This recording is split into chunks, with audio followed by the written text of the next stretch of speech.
So hello everyone. तो आज हम लोग स्टार्ट करने वाले हैं ट्रिग्नोमेट्री और बहुत ही बेसिक से इसको पढ़ेंगे। तो सबसे पहले हम लोग इसके मीनिंग को जान लेते हैं। देखिए यहाँ पे ट्राई इसका मतलब होता है 3 और ये जो गोनो है ये इसका मतलब होता है हम लोग साइड या एंगल हम लोग बोल सकते हैं इसको, साइड या एंगल। और मेट्री मतलब होता है मेज़र करना। ठीक है, तो बेसिकली हम लोग यहाँ पे ट्रिग्नोमेट्री में क्या करते हैं कि राइट एंगल ट्रायंगल जो होता है, राइट एंगल ट्रायंगल के जो भी साइड्स होते हैं और जो भी एंगल्स होते हैं उसके बीच में रिलेशन दिखाते हैं। तो ट्रिग्नोमेट्री को जानने से पहले हम लोग सबसे पहले बहुत ही बेसिक से इस राइट एंगल ट्रायंगल यानी समकोण त्रिभुज को जान लेते हैं। देखिए right angle triangle that means समकोण त्रिभुज। समकोण त्रिभुज क्या होता है कि जिसका कोई भी एक एंगल 90 डिग्री का हो, वैसे त्रिभुज को हम लोग बोलते हैं। जैसे सपोज ये ABC एक ट्रायंगल है, इसमें B हमारा क्या है, जो एंगल B है ये B क्या है, वो 90 डिग्री के इक्वल है। डैट मीन्स हमारा जो ट्रायंगल ABC हो गया ये समकोण त्रिभुज हो गया, समकोण त्रिभुज हो गया। बेसिकली जो त्रिभुज में 3 साइड्स होते हैं और इस समकोण त्रिभुज ये जो 90 डिग्री वाला एंगल है इसके जस्ट अपोजिट साइड वाला जो साइड्स होते हैं वो कहलाता है हाइपोटेनियस, जिसको हम लोग हिंदी में बोलते हैं कर्ण। जिस पे 90 डिग्री खड़ी रहती है होती है बेस, यानी जिसको हम लोग बोलते हैं आधार। एंड देन ये कहलाता है परपेंडिकुलर, जिसको हिंदी में बोलते हैं हम लोग लंब। देखिए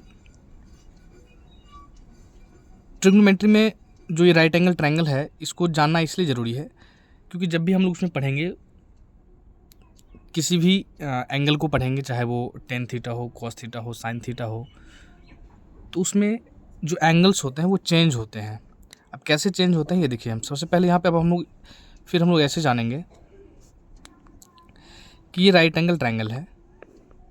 राइट एंगल ट्रायंगल में जो 90 डिग्री होता है इसके अपोजिट वाला ऑलवेज हाइपोटेनियस यानी हमेशा कर्ण होगा।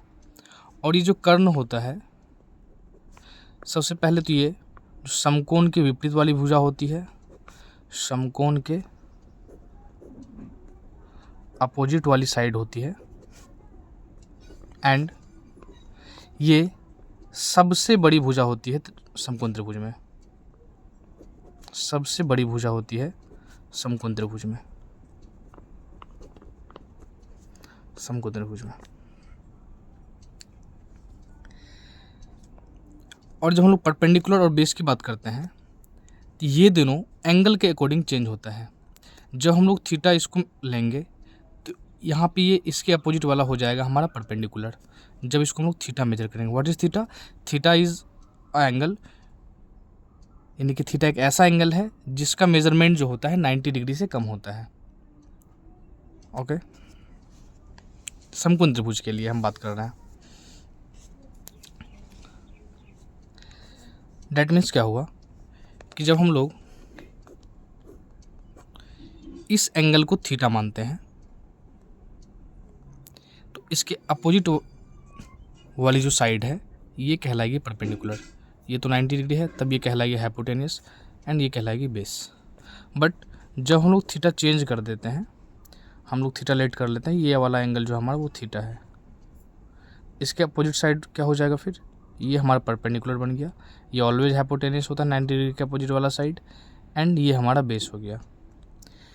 तो यहाँ से हम लोगों को क्या मिलता है कि परपेंडिकुलर और बेस ये दो ऐसे साइड्स होते हैं जो थीटा के अकॉर्डिंग चेंज होते रहते हैं। बट हाइपोटेनियस अपना जगह नहीं बदलता। हाइपोटेनियस हमेशा जिस जगह पे रहेगा वो 90 डिग्री के अपोजिट ही रहेगा हमेशा, वो अपना जगह चेंज नहीं करता है। बट परपेंडिकुलर और बेस ये अपने साइड्स को चेंज करते रहते हैं। अब हम लोग जान लेते हैं कि इस परपेंडिकुलर बेस और हाइपोटेनियस में रिलेशन क्या है। तो सबसे पहले ये जो हाइपोटेनियस, ये परपेंडिकुलर और बेस। जो हाइपोटेनियस होती है सबसे बिगर साइड्स होती है, और ये होता है परपेंडिकुलर के स्क्वायर और बेस के स्क्वायर के इक्वल। सॉरी, परपेंडिकुलर स्क्वायर और बेस के स्क्वायर को अगर हम रूट में ला देंगे तो वो हाइपोटेनियस के इक्वल हो जाती है।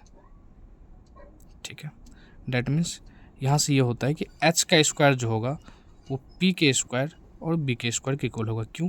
क्योंकि रूट इस पर आगे बन जाता है क्या, इक्वल टू की साइड आगे बन जाता है वो स्क्वायर बन जाता है। जब हम लोग यहाँ पे परपेंडिकुलर की बात करेंगे या परपेंडिकुलर स्क्वायर की बात करते हैं तो हम लोग को पी निकालना है, इस प्लस बी को हम लोग इस साइड लाएंगे, तो एच का स्क्वायर माइनस बी का स्क्वायर। अगर पी निकालना हो तो ये जो स्क्वायर है इस साइड आके बन जाता है हमारा root H square minus B square. अब हम बात करते हैं बी स्क्वायर की। जब हमको बी निकालना हो, इस हाइपोटेनस के स्क्वायर में परपेंडिकुलर के स्क्वायर को हम लोग माइनस कर देंगे, और सिर्फ बी की बात अगर करें तो स्क्वायर फिर अगेन इस साइड आके बन जाती है वो स्क्वायर रूट। ये हमारा मोस्ट इम्पॉर्टेंट है ट्रिग्नोमेट्री को जानने से पहले, कि हम लोग हाइपोटेनियस, परपेंडिकुलर और बेस को बहुत अच्छे से समझ लें, क्योंकि जो ट्रिग्नोमेट्री ओवरऑल डिपेंड करती है इस राइट एंगल ट्रायंगल पे। तो हमको राइट एंगल ट्रायंगल को सबसे पहले समझना होगा, देन हम लोग ट्रिग्नोमेट्री को और भी अच्छे से समझ पाएंगे। अब देखिए, जैसे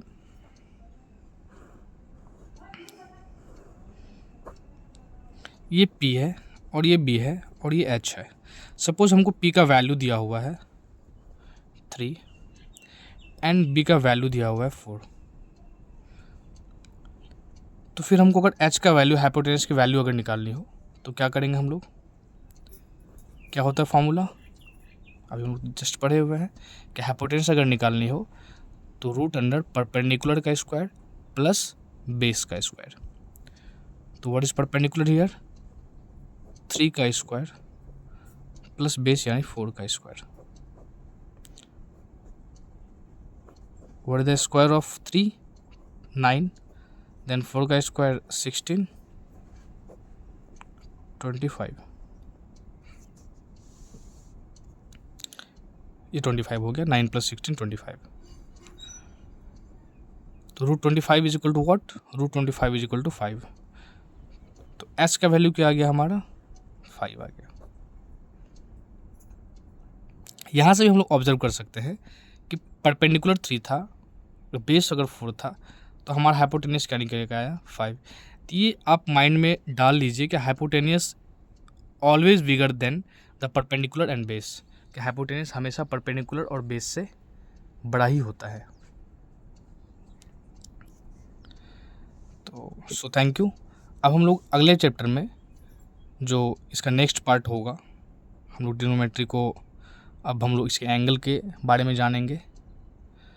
तो देखते रहिए। Thank you.